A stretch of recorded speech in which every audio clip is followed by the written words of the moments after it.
अस्सलाम वालेकुम। कैसे हैं आप सब लोग? उम्मीद है खैरियत से होंगे। मैं हूं मोहम्मद वसीम अब्बास और आप देख रहे हैं मेरा यूट्यूब चैनल लोहो कलम इंटरनेशनल। दोस्तों, भाइयों, बुज़ुर्गों और रिश्तेदारों, आज की ये वीडियो स्पेशली आप लोगों के लिए है। और वीडियो से पहले ही, अपनी बात से पहले ही मैं आपसे माज़रत ख्वाह हूं कि मेरी बात अगर किसी को बुरी लगे तो दरगुजर कीजिएगा। एक्चुअली आज की बातें जो है ना, वो ज़रा सी दो टोक बातें हैं, तो इसलिए शायद किसी को अच्छी ना लगें। असल में सीन ये है कि बहुत से दोस्त, रिश्तेदार, वो अक्सर बेशतर मैसेज करते रहते हैं व्हाट्सएप पे कि हमारे बच्चों के लिए कोई वीज़ा भेजें। तो मैं चूँकि दुबई में हूँ और टूरिज़्म इंडस्ट्री से वाबस्ता हूँ, एज ए टूर गाइड काम कर रहा हूँ। तो उसमें अब हर बंदे को लगता ही है कि मैं टूरिज़्म इंडस्ट्री में हूँ तो मेरे लिए वीज़े भेजना करना वो आसान काम है और मैं सबको वीज़ा भेज सकता हूँ। तो प्यारे रिश्तेदारों और प्यारे दोस्तों, मैं आपको विजिट वीज़ा भेज सकता हूँ। मैं आपको जॉब वीज़ा, वर्क वीज़ा नहीं भेज सकता। मेरे पास ऐसा कोई ऑप्शन नहीं है कि मैं किसी के लिए जॉब वीज़ा भेज सकूँ। ऐसा नहीं होता। बाज़ लोगों का यही कंसेप्ट है कि वीज़े कोई किसी के पास पड़े हुए होते हैं और बस उसने वो पेपर भेजना है और बस अगले बंदे ने यहाँ पे आ जाना है। तो ऐसा नहीं होता। किसी भी फील्ड में पहले जॉब सर्च की जाती है, उधर कोई वैकेंसी हो, उनकी कोई डिमांड हो, फिर उस डिमांड के मुताबिक आगे बंदा अवेलेबल हो, उसकी फील्ड, उसका एक्सपीरियंस उससे रिलेटेड हो, तो फिर जाके कहीं आपको वीज़ा मिलता है। लेकिन ऐसा नहीं है कि आप कहेंगे वीज़ा और मैं आपको यहाँ से वीज़ा भेज दूँगा। और स्पेशली मैं पर्सनली जो है ना, वो वीज़ों के काम में बिल्कुल भी नहीं पड़ता। उसकी वजह यह है कि इस फील्ड में इतना ज़्यादा फ्रॉड है कि सब कुछ आपके सामने हो रहा होता है, लेकिन फिर भी आपको कोई चीट कर जाता है। मैं आपको खुद अपनी मिसाल दूं कि जब 2016 में मैं दुबई आया था तो एक कंपनी के लिए हमने कोई 100 से ज़ायद लोगों ने इंटरव्यू दिया था और कंपनी ने उनसे पैसे भी लिए, सारा सिलसिला हुआ और टोटल हम 17 के 18 लोग हम यहाँ पे पहुंचे थे। बाकी सब लोगों के साथ फ्रॉड हो गया था। सब, मतलब हमने कंपनी वेरीफाई की थी, वीज़े वेरीफाई किए थे, मतलब हर चीज़ को हमने वेरीफाई किया था। लेकिन उसके बावजूद भी तकरीबन जो है ना, वो 80 से ज़्यादा लोगों के साथ फ्रॉड हुआ। उनके पैसे ज़ाया हुए, उनका टाइम वेस्ट हुआ। 8-9 महीने बेचारे वो वेट भी करते रहे। तो इसलिए वीज़ों के मामलात में मैं नहीं पड़ता। तो आपसे ये हाथ जोड़ के मैं गुजारिश कर रहा हूँ कि इस मामले में मुझे इम्तिहान में मत डालें कि जब आप अपने बच्चों की बात करते हैं, जाहिर सी बात है मेरे फैमिली मेम्बर्स या रिश्तेदारों में से जो बात करते हैं तो उनके बच्चे वो मेरे भी बच्चे हैं। मेरे कोई भाई हैं, भतीजे हैं, भांजे हैं। तो उनके लिए मेरा भी दिल है कि वो अपनी लाइफ में आगे बढ़ें, कामयाब हों, सारा सिलसिला करें। लेकिन चूंकि ये मेरी फील्ड नहीं है और मैं इसमें आप ये कह लें कि मुझे माजूर समझे, मैं नहीं कर सकता ये सिलसिला। तो उसमें फिर दिल दुखता है कि आप मुझसे एक आस उम्मीद लगा के रखते हैं और मैं आपके काम नहीं आ सकता। तो दोनों तरफ से मेरा इस मामले में दिल दुखता है कि आपके लिए मैं आपके किसी काम नहीं आ सके इस हवाले से। और आपके दिल में मतलब एक चीज़ पैदा हो जाती है यार कि पता नहीं क्यों हमारे बेटी का मतलब वो काम नहीं कर रहा है या बनना चाह नहीं रहा कि जी वो भी आगे कहीं बढ़े। तो ऐसा नहीं है। तो मैं आपसे यही गुजारिश करूंगा कि इस मामले में, हाँ, वहाँ से यहाँ पे कोई विज़िट पे आता है, उसको जॉब सर्च करने में मदद की ज़रूरत है, उसको रहने की ज़रूरत है, उसको खाने की ज़रूरत है, उसको इंटरव्यू के लिए लाने ले जाने की ज़रूरत है।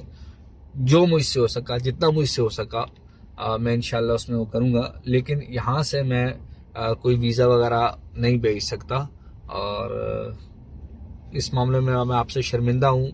और इवन कि मैं अपने सगे भाई के लिए भी वीज़े का कोई इंतज़ाम नहीं कर सका कि मुझे पता है कि मैं नहीं कर सकता इसमें। तो उम्मीद है आपको बात समझ में आ गई होगी, और इस मामले में मुझे माफ़ कीजिएगा और अपनी दुआओं में याद रखिएगा। बाकी हाँ, मेरी फील्ड जो टूरिज़्म की है, इस फील्ड मतलब बाकी जो गाइडलाइन आपको चाहिए आपके बच्चों के लिए, जॉब के लिए, किसी उसमें, वो मैं आपको दे सकता हूँ। स्पेशली टूरिज़्म में अगर किसी ने आना है तो उसमें मैं आपको बहुत अच्छा ब्रीफ कर सकता हूँ। उसके लिए आपको बता सकता हूँ कि कैसे जो है ना आप यहाँ पे आ सकते हैं और कैसे अपना कैरियर टूरिज़्म इंडस्ट्री में बना सकते हैं। तो उस मामले में मैं हाज़िर हूँ। किसी भी बंदे को इन्फॉर्मेशन चाहिए तो इंशाल्लाह मैं उसमें इस खिदमत के लिए आपके लिए हाज़िर हूँ हर वक्त। तो अपना बहुत बहुत ख्याल रखिएगा। बस एक मरतबा फिर गुजारिश है सबसे, जिन्होंने मुझे वीज़ों के हवाले से मुझे अप्रोच किया था। मैं चूँकि फ़र्दन हर बंदे को बंदा रिप्लाई नहीं कर सकता, तो इसलिए ये वीडियो मैंने बना दी है ताकि दोबारा भी अगर कोई बंदा इस हवाले से अगर बातचीत करना चाहे तो उसको मैं मतलब ये लिंक भेज दूंगा कि भाई ये देख लो, और मुझे इस मामले में जो है ना वो किसी आजमाइश में मत डालो, क्योंकि आप सब लोग मेरे लिए बहुत अजीज़ हैं। आपकी मोहब्बतें, आपका प्यार और ये सब मेरे लिए बहुत अहम है और मैं इनको खोना नहीं चाहता। तो इसलिए दो टोक और साफ बात अच्छी बात है। और बाकी बात रिज़्क की है, जिसका जब रिज़्क जहाँ पे होता है तो पता ही नहीं चलता कि बंदा कैसे पहुँच जाता है। शुरू में जब मुझे कोई कहता था ना कि बाहर जो है ना लोग काम के लिए जा रहे हैं, आप बाहर किसी मुल्क में, मैं तो कहता नहीं यार, बाहर भी जाके कोई काम करता है यार, या अपने मुल्क में अपना सारा सन। मुझे पता है पाकिस्तान के हालात क्या है अभी। तो फिर एक वक्त आया कि मुझे मजबूर होकर आना पड़ा। अल्हम्दुलिल्लाह सेटिंग बनने में थोड़ा टाइम लगा, नहीं अल्हम्दुलिल्लाह बहुत अच्छी सेटिंग अल्लाह करीम ने कर दी। तो मुझे पाकिस्तान के हालात पता हैं, हर बंदा परेशान है इस वक्त।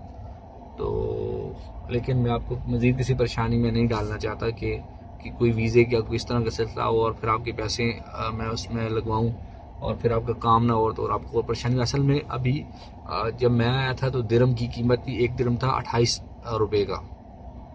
अभी एक दिरहम है कल का रेट है 77 रुपये। एक दिरहम 77 रुपये के बराबर हो गया। तो फॉर एग्जांपल अगर पहले आप अपना वीज़ा ख़रीदते थे 7-8 हज़ार दिरहम का, 9 हज़ार दिरहम का, किसी अच्छी कैटेगरी का होगा तो 9-10 हज़ार दिरहम का होगा। तो 10 हज़ार दिरहम उस वक्त बनते थे 2,80,000 रुपये। और मतलब 7-8 हज़ार दिरहम का वीज़ा मिल जाता। आप ये कह रहे हैं 2-2 लाख में काम हो जाता था, आपका अपना वीज़ा हो जाता था, मतलब टेंशन ही नहीं रहती थी। अभी अगर फॉर एग्जांपल 10 हज़ार दिरहम आप लगाएं तो अगर 77 के हिसाब से करें तो 7,70,000 रुपये आपको सिर्फ वीज़े के पे करने पड़ेंगे। यानी अगर आप अपना वीज़ा ख़रीदते हैं तो, और उसमें भी काम की गारंटी नहीं होती, सिर्फ वीज़ा ही होता है और आईडी वगैरह या मेडिकल का जो सीन होता है, तो काम की गारंटी नहीं होती। फिर उसके बाद आपका काम लगे ना लगे, कितना अर्सा आपने बेकार बैठना है, क्या चल रहा है, तो एक अच्छी खासी अमाउंट है। और अगर मुझसे पूछे ना तो 7-8 लाख 10 लाख रुपये अगर लगा के आपने यहाँ पे आना है और फिर एक लंबा अरसा इंतज़ार करना है, तो उससे बेहतर ये कि आप 8-10 लाख रुपए में पाकिस्तान में कोई अपना काम शुरू करें। जॉब के पीछे मत चलें। अल्लाह करीम ने बरकतें रखी हुई हैं कारोबार के अंदर। मैं जब तक जॉब करता रहा हूँ तो तब तक बस सर्कल चल ही रहा था, और जब से ख़ुद का काम शुरू किया तो अल्हम्दुलिल्लाह बहुत फ़र्क मैंने महसूस किया। और वैसे भी हदीस शरीफ का मफ़हूम है कि जो रिज़्क के ज़्यादा मतलब बरकतें, वो उसका मफ़हूम इस तरह है कि वो तिजारत में, कारोबार के अंदर है।